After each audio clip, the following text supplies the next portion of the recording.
So hi, 3P and 4 students. This is a new adventure for me. It's an adventure for you because you'll be studying from home, and we'll try to make the rest of the course as much fun as possible. Of course, it'll never be as great as seeing me in real life, and for me it'll never be as great as seeing you in real life. Amanda Thomas is here with me. She's helping me record this video. And as I get more proficient, hopefully things will improve and I'll continue making videos of the course content that remains. Fortunately, we've done a lot of content. You have a lot of the theory and some practice to allow you to finish up the course quite successfully. The first content that I'd like to address is to finish the chapter on LEDs. And specifically, we had discussed the history of the LED, starting from the gallium arsenide LED, which was infrared, through gallium arsenide phosphide LEDs, gallium aluminum arsenide LEDs, and then the quaternary LEDs. But none of those LED types allowed for the green and blue emission that you would need to cover the full color spectrum. And so the next real development in LED technology was the gallium nitride-based LED system. By the way, in these lectures, I'm not going to be showing PowerPoint slides because it's too technologically challenging for me to do. So all the slides that are relevant to these lectures will be uploaded separately on Avenue. So the gallium nitride LED came out of a small company in Japan in the early 1990s. This was the last company the world expected to challenge the existing LED technology base. And not only did they challenge it, they literally upended the LED world with a completely new semiconductor system, which today allows us to have the full spectrum of colors in LEDs. And the history is very interesting. The company named Nichia Corporation in Japan, that's Nichia Corporation, actually was a phosphor manufacturer. So in those days, phosphors were very important for fluorescent lamps, where they coat the inside of the fluorescent lamp tube. Plasma TVs, I'm not sure if you remember plasma TVs, they actually contained phosphors in each pixel of the screen. And even more historically, the cathode ray tube relied on a phosphor coating on the screen. So this company was well engaged in the phosphor marketplace. They had a whole range of phosphor materials.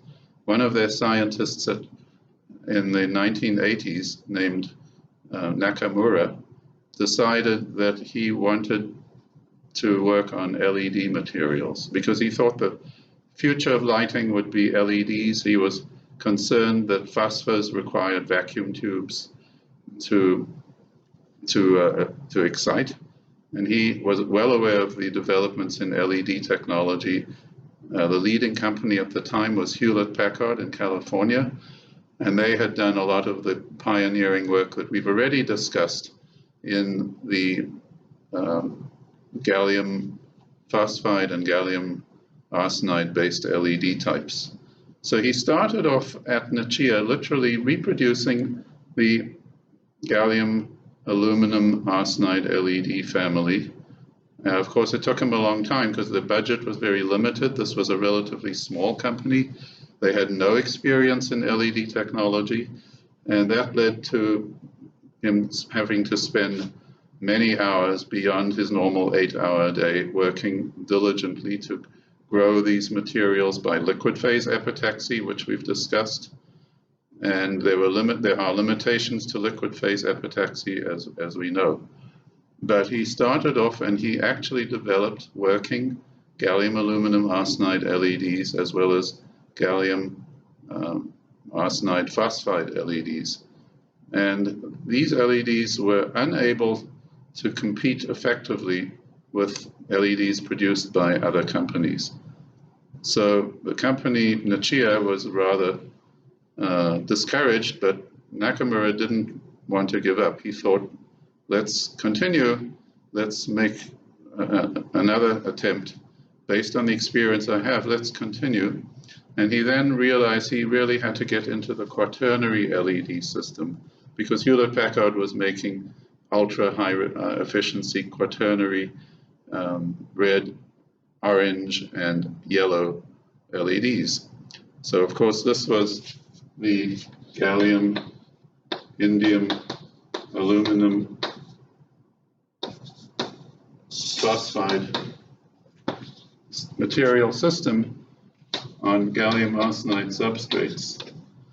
And Nakamura, of course, had to learn how to grow these materials by MOCVD, metal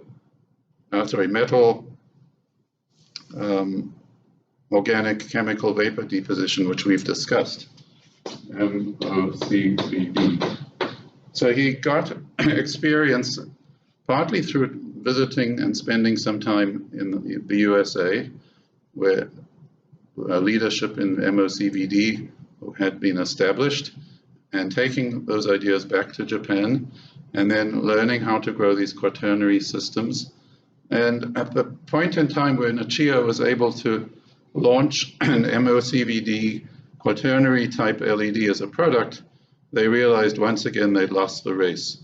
They couldn't match the performance and the cost of these LEDs, which had now become fairly mature products. So again, they were just too late, too little, too late to really become a player in that market.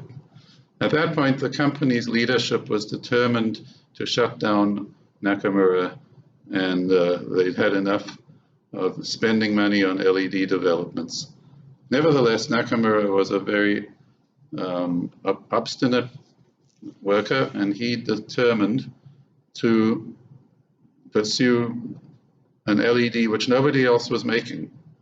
Now, at the time, it was clear to everybody in the world that the lack of green and blue in LED emission wavelengths was a huge problem. And many, many millions of dollars were being invested around the world to create, or to find a way to create, green and blue LED types. And the fairly obvious material system to most research groups at the time were based on 2,6 semiconductors. So some of the 2,6 semiconductors which are available, which you could potentially use for an LED, include cadmium sulfide, strontium sulfide, cadmium selenide. These 2,6 semiconductors, if you look at the figure in chapter 2, are covered in a diagram which shows the energy gap of 2,6 semiconductors versus the lattice constant, and we'll upload that for you, but it's in the textbook in chapter 2.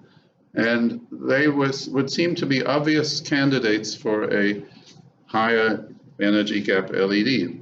They have energy gaps, people knew how to grow them, and they seemed like the natural next step in the evolution of LED technology.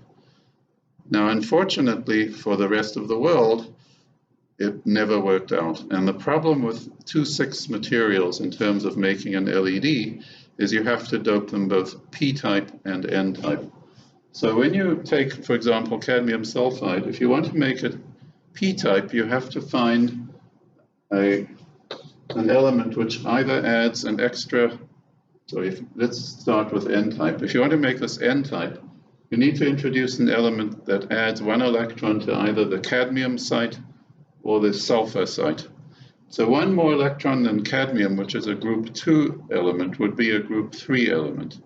So there's a fair selection of candidate materials, which could include, for example, indium, because indium has one more electron than cadmium, or it could be arsenic. Arsenic has one more electron than cadmium. So making this an N-type material is fairly straightforward. So you would substitute a group 3 type material in place of cadmium. You could also substitute a group 7 material in place of sulfur. So you could, for example, add a fluorine or a chlorine or a bromine in place of that sulfur, which is a group 7 ion. And so that's another option. So 2 ways to create N-type material. The problem really arises when you try to make a P-type material, because a P-type material normally requires an atom that has 1 electron less than what it's substituting for. So if you think about substituting in place of cadmium a P-type material, then you would be putting a group 1 element in. Now, group 1 elements exist, and we know them well: lithium, sodium, potassium. These elements have a very negative characteristic when you put them in solids.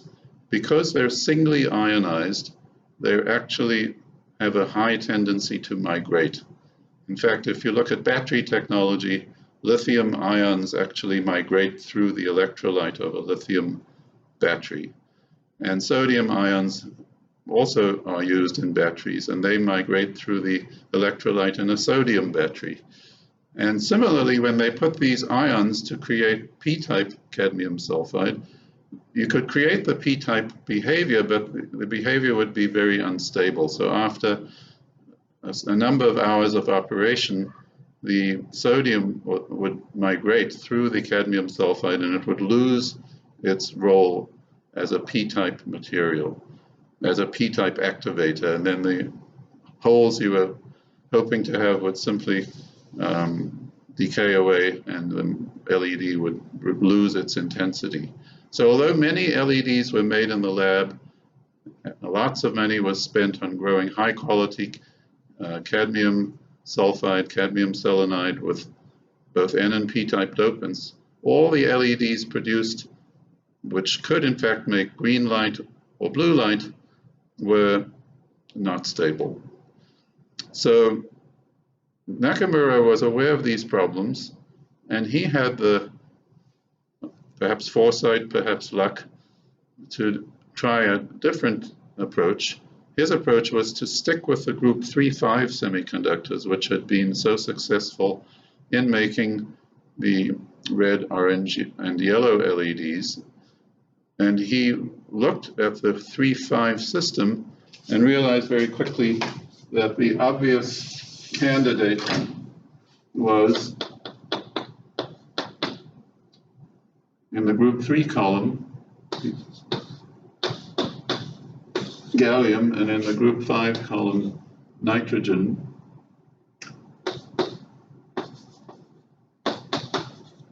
So I've shown them circled on the blackboard. Gallium nitride as a material has an energy gap which is direct. It has an energy gap which is in the ultraviolet wavelength range, but not too far away from the visible spectrum in what we would call the near ultraviolet. And he thought that was the material to focus on. Now, at the time he was starting his work, nobody had made a single crystal of gallium nitride. Nobody knew how to grow it epitaxially. No one had doped gallium nitride to be P-type. And there was a lack of a substrate on which to grow lattice-matched gallium nitride. So the reason he was going off on a limb, whereas the rest of the world had already given up on gallium nitride, is because it was so lacking in infrastructure. There were no substrates, no one knew how to dope it, no one knew how to grow it. And so, of course, Nakamura was taking an enormous risk, especially in a company which was as small as Nichia.